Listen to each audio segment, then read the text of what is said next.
The moment Daniel Matthews stepped into that restaurant, he had no idea he was walking into the chapter that would change his entire life. Sometimes, the most important people are already in our lives, hiding in plain sight, waiting for us to finally see them. Hey there, amazing viewers.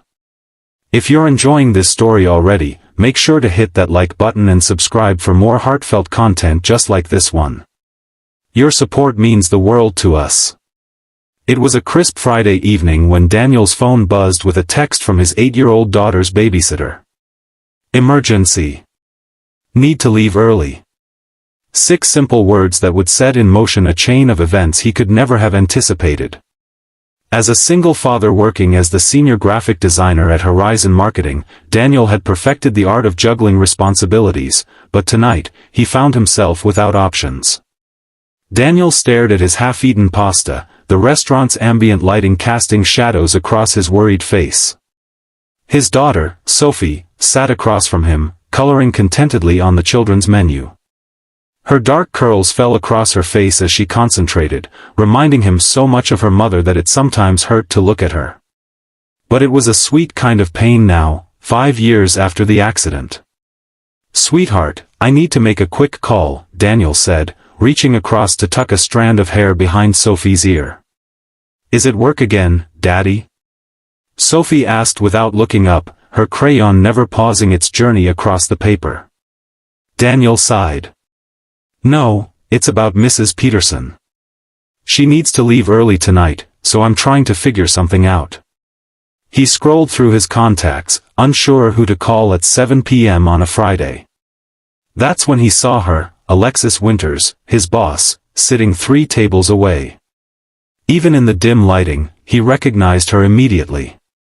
The confident posture, the elegant black dress, the way she tucked her auburn hair behind her ear when she was uncomfortable, which she was clearly doing repeatedly now. Across from her sat a man who seemed to be talking without pause, his hands gesturing dramatically as Alexis's smile grew increasingly strained. Daniel hesitated. Alexis had always been professional, fair, and kind, especially understanding when it came to his situation as a single parent. But she was still his boss, and this was clearly her private time. Sophie followed his gaze. "Isn't that Miss Winters from your office? The one who sent me the birthday present?" "Yes," Daniel answered, surprised that Sophie remembered. Alexis had indeed sent Sophie a beautifully wrapped art set for her birthday last month, even though they'd never actually met. It was that thoughtfulness that had always stood out about Alexis. In the 3 years he'd worked under her, she'd created a workplace culture that respected the balance between work and family, something Daniel valued immensely. As if sensing their attention, Alexis glanced over. For a brief moment, their eyes met, and Daniel could have sworn he saw something like relief flash across her face before she quickly returned her attention to her date. But not before Daniel noticed her hand reaching up to her ear and tugging it gently, the signal they'd established in the office for "rescue me from this meeting." "Sophie," Daniel said, making a split-second decision, "how would you like to meet Miss Winters?" The next few minutes played out like a scene from a movie. Daniel approached the table with Sophie in tow, apologizing for the interruption. "Ms. Winters, I'm so sorry, but there's an urgent matter at the office that needs your immediate attention." "The Carlton account," he added, naming a client that didn't exist. The gratitude in Alexis's eyes was unmistakable as she excused herself from her date, who looked more annoyed at the interruption of his monologue than disappointed by her departure. "Thank you," Alexis whispered once they were out of earshot. "That was possibly the worst date of my life. He spent 20 minutes telling me about his fantasy football league and another 15 explaining why his ex-girlfriend was crazy for asking him to text when he'd be late." Daniel laughed. "Happy to help. Though I should confess, I have my own crisis. My babysitter cancelled, and I'm stuck without backup." Alexis looked at Sophie, who was watching them with curious eyes. "Well, it seems we can help each other out tonight. I've been wanting to meet this young lady anyway." She knelt down to Sophie's level. "You must be Sophie. I've heard so much about you from your dad." Sophie smiled shyly. Thank you for my birthday present. I use the paints all the time. You're very welcome, Alexis replied, her professional demeanor softening. I'd love to see your artwork sometime. And just like that, a spontaneous evening was born. They decided to finish dinner together, Sophie chattering excitedly about school and her art projects, while Daniel and Alexis slipped easily into conversation that flowed between work and personal interests. It was the first time they'd interacted outside the office, and Daniel was surprised by how natural it felt, how easily Alexis fit into their little world. What Daniel didn't notice, though Sophie would later tell him with the brutal honesty only children possess, was the way Alexis looked at him when he wasn't watching, with the kind of tenderness reserved for someone who has claimed a special place in your heart. But Alexis had been harboring feelings for Daniel for over a year, keeping them carefully contained behind the professional boundary of boss and employee. How could she not fall for him? She'd watched him balance single parenthood with unwavering dedication to his work, never complaining even when he had to leave early for school events or when Sophie was sick. She'd seen his creativity and passion shine through his designs. And unlike many of the men she'd dated, who seemed intimidated by her success, Daniel had always respected her authority while treating her like an equal. For Alexis, who had climbed the corporate ladder through determination and countless sacrifices, finding someone who understood the demands of her career while still maintaining such deep personal integrity seemed like an impossible dream. Until Daniel. Yet she had kept her feelings locked away, convinced that crossing that line would be unprofessional and potentially disastrous for the workplace dynamic she'd worked so hard to create. So instead, she'd settled for disastrous dates arranged by well-meaning friends, like tonight's catastrophe with Brad, the fantasy football enthusiast. As the impromptu dinner ended and they walked together through the parking lot, Sophie skipping ahead, Alexis found herself reluctant for the evening to end. Thank you again for the rescue, she said, her breath forming small clouds in the cool night air. I think I owe you one. Daniel smiled, the kind that reached his eyes and created small crinkles at the corners. Actually, I should be thanking you. Sophie had a great time, and so did I. A moment of silence stretched between them, filled with unspoken possibilities. Maybe we could do this again sometime, Alexis ventured, immediately adding, Sophie mentioned wanting to show me her artwork. Daniel hesitated, and Alexis immediately regretted her suggestion. Had she crossed a line? I'd like that, he finally said. Sophie would love it too. She hasn't stopped talking about your art set since she got it. The relief Alexis felt was perhaps disproportionate to such a small victory, but as she drove home that night, she couldn't help but smile. It wasn't a date, it couldn't be, not while she was his boss, but it was something. A beginning, perhaps. What neither of them realized was how quickly that beginning would evolve, facing challenges neither could have anticipated. The following Monday at work brought an uncomfortable reality check when Alexis received an email from HR about the company's updated policy on workplace relationships. The timing seemed almost comically targeted, though she knew it was merely coincidence. The policy wasn't prohibitive but required disclosure and potential reassignment to avoid conflicts of interest. Meanwhile, Daniel was facing his own dilemma. Sophie had developed an immediate attachment to Alexis, asking repeatedly when they would see her again. She's pretty and nice, and she listens when I talk about my art, Sophie explained matter-of-factly over breakfast. Most of your friends just pat my head and ask about school. She's my boss, Sophie, Daniel reminded her gently. We work together. Sophie looked unimpressed by this distinction. So? Mrs. Peterson says you need more friends. Grown-up friends. Mrs. Peterson, their elderly neighbor who often watched Sophie after school, had indeed made similar comments, though with less subtlety.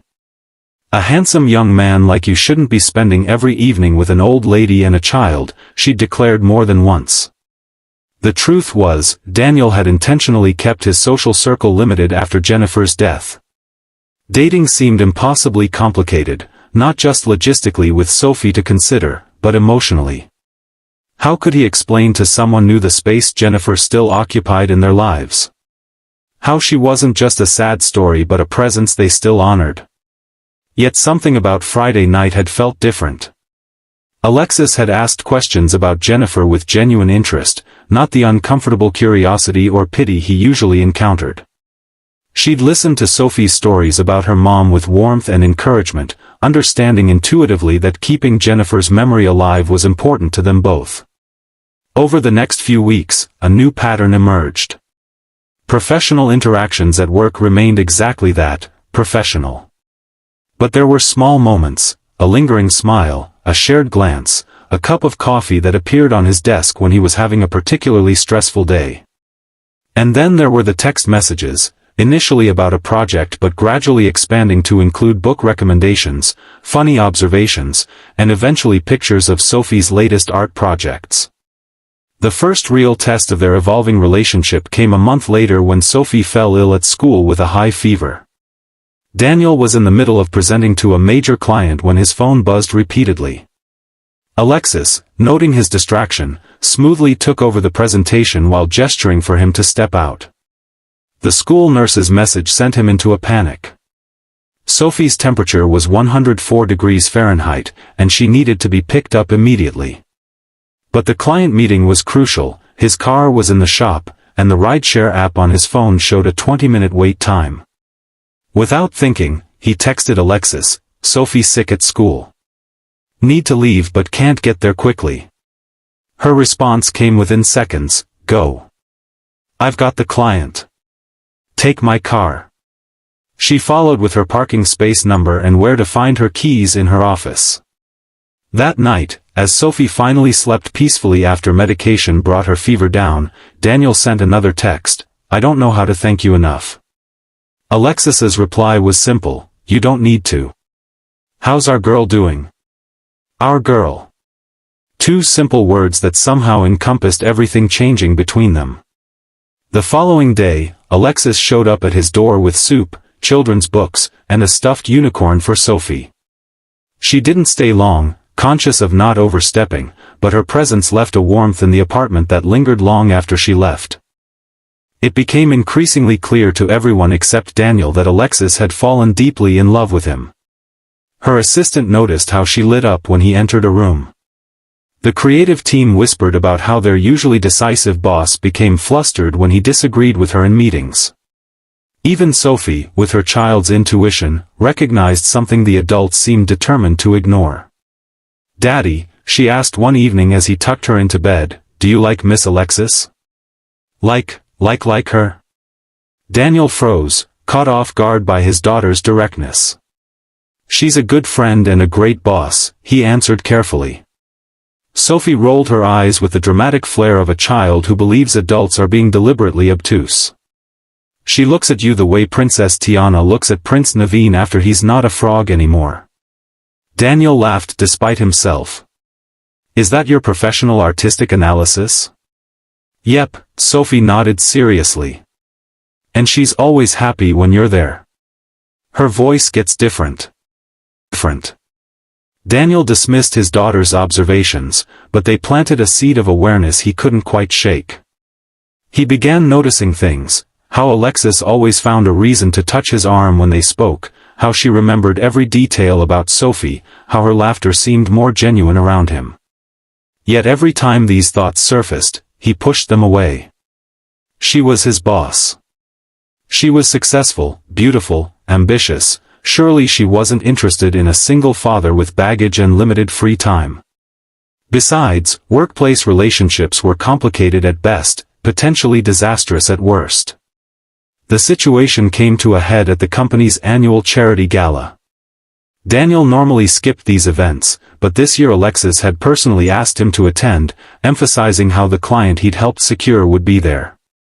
She'd even arranged for Mrs. Peterson to watch Sophie for the evening. The venue was spectacular, a historic hotel downtown transformed with twinkling lights and elegant decorations. Daniel felt distinctly out of place in his rarely worn suit until he spotted Alexis across the room.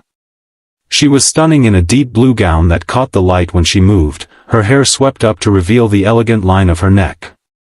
When their eyes met, her smile transformed her face, and Daniel felt something shift in his perception of her, no longer just his boss, no longer just a friend, but a woman who took his breath away.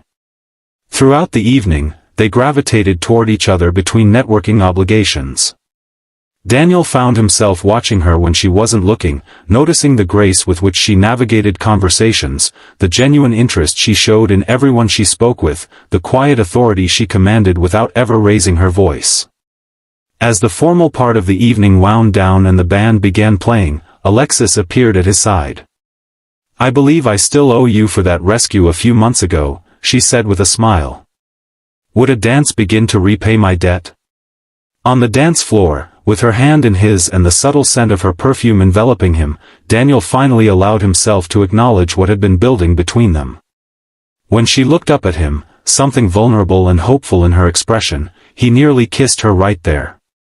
But before he could act on the impulse, they were interrupted by the company's CEO, pulling Alexis away for an introduction to an important investor.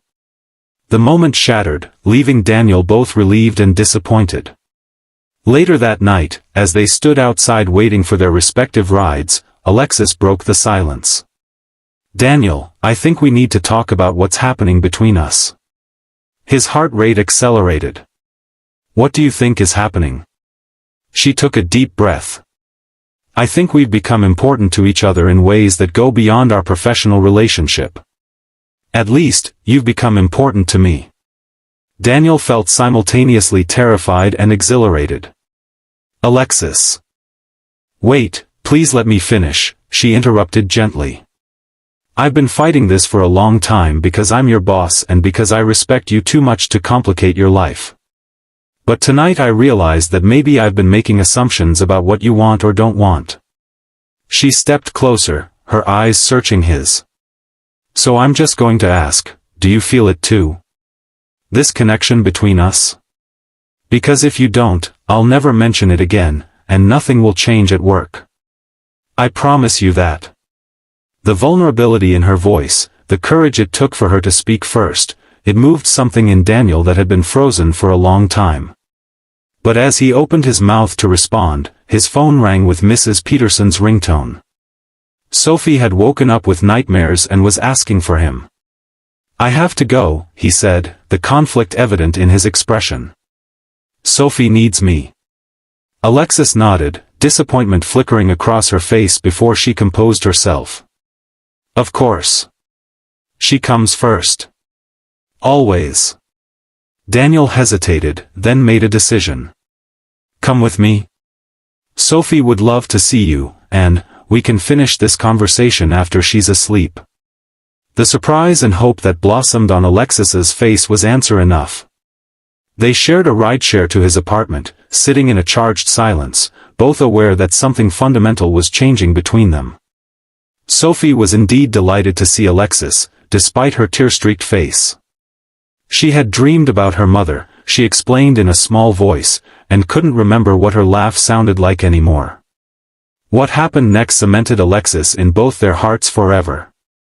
Instead of offering platitudes or changing the subject, she sat on Sophie's bed and asked gently, "Would you like to tell me about your mom? What do you remember about her?"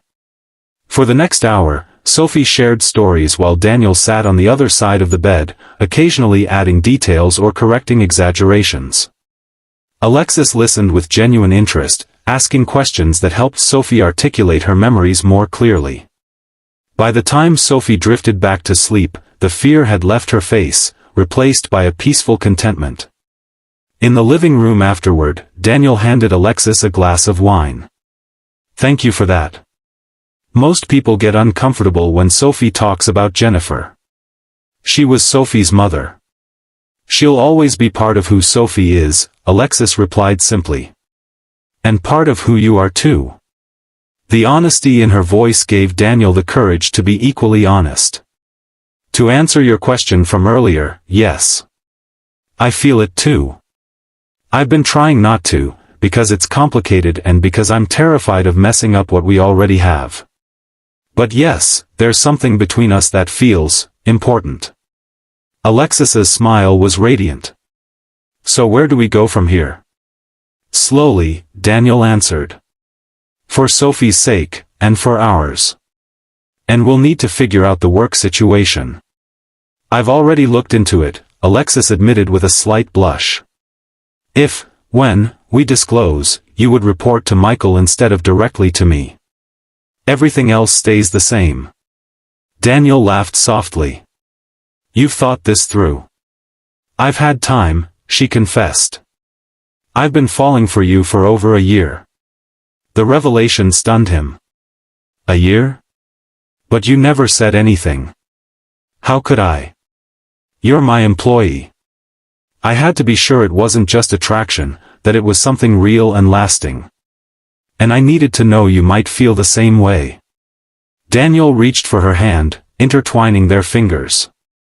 So we're doing this? Actually giving it a chance? I'd like to try, Alexis said softly. If you would. Their first kiss was gentle, tentative, a question and an answer all at once. The following months were not without challenges. The official disclosure to HR created exactly the kind of office gossip they'd hoped to avoid. Some colleagues assumed Alexis had been giving Daniel preferential treatment all along, while others speculated that he was using her to advance his career. Sophie, initially excited about Alexis's increased presence in their lives, sometimes struggled with complicated feelings of loyalty to the mother she barely remembered. Would Mom be mad if she knew? She asked Daniel one night, her voice small. Daniel had pulled her close. Your mom loved us both very much. More than anything, she would want us to be happy. Alexis doesn't replace your mom, sweetheart. No one could ever do that. The most unexpected challenge came from Jennifer's parents, who had remained a steady presence in Sophie's life. They expressed concern about this new relationship, worried that their granddaughter was being asked to adapt to too many changes. Through each obstacle, Alexis proved herself to be exactly what both Daniel and Sophie needed, patient, understanding, and unwavering in her commitment to respecting Jennifer's place in their lives while carefully creating her own. 6 months into their relationship, as they prepared for Sophie's 9th birthday party, Daniel found himself watching Alexis as she hung decorations, laughing at something Sophie said. The sight of them together, his daughter and the woman he now knew he loved, filled him with a contentment he hadn't felt in years. Later that night, after Sophie was asleep surrounded by new presents and with cake crumbs still on her bedspread, Daniel took Alexis's hand and led her to the small balcony of his apartment. I've been thinking about that night at the restaurant, he said, when I had no idea you were on a terrible date and you had no idea I was in a childcare crisis. How randomly our lives intersected at exactly the right moment. Alexis smiled. I wouldn't call it random. We were already in each other's lives. We just finally saw each other clearly. That's what I love about you, Daniel said, the words slipping out naturally. You always see things more clearly than I do. Alexis's breath caught. It was the first time either of them had used that word, love. I do, you know, he continued softly. Love you. Not just for what you've brought to my life, but for what you've brought to Sophie's. For the way you make space for our past while helping us build a future. Tears glistened in Alexis's eyes. I love you too. Both of you. More than I ever thought possible. 6 months later, they were married in a small ceremony with Sophie serving as both flower girl and best daughter, a title she had insisted upon. Jennifer's parents sat in the front row, having come to appreciate Alexis's genuine care for their granddaughter and her respect for their daughter's memory. At the reception, Sophie presented them with a painting she had created in secret, 3 figures holding hands, Daniel, Alexis, and herself, with a 4th figure watching over them from a swirl of clouds, her yellow hair matching Sophie's own. That's Mom, she explained unnecessarily. She's still with us, but now we have Alexis too. I think that makes us extra lucky. As Daniel looked at his new wife, who was kneeling to embrace his daughter with tears in her eyes, he marveled at how life had led him here, from that desperate evening when he spotted his boss on a bad date to this moment of profound happiness. Sometimes the most beautiful stories begin with a rescue. Sometimes we save others only to discover they were meant to save us too. And sometimes, the love we're looking for is already there, waiting patiently for us to finally see it. If you've enjoyed this story of unexpected love and second chances, please don't forget to like this video and subscribe to our channel for more heartwarming content that reminds us all that hope and love can find us in the most unexpected ways, often when we need them most.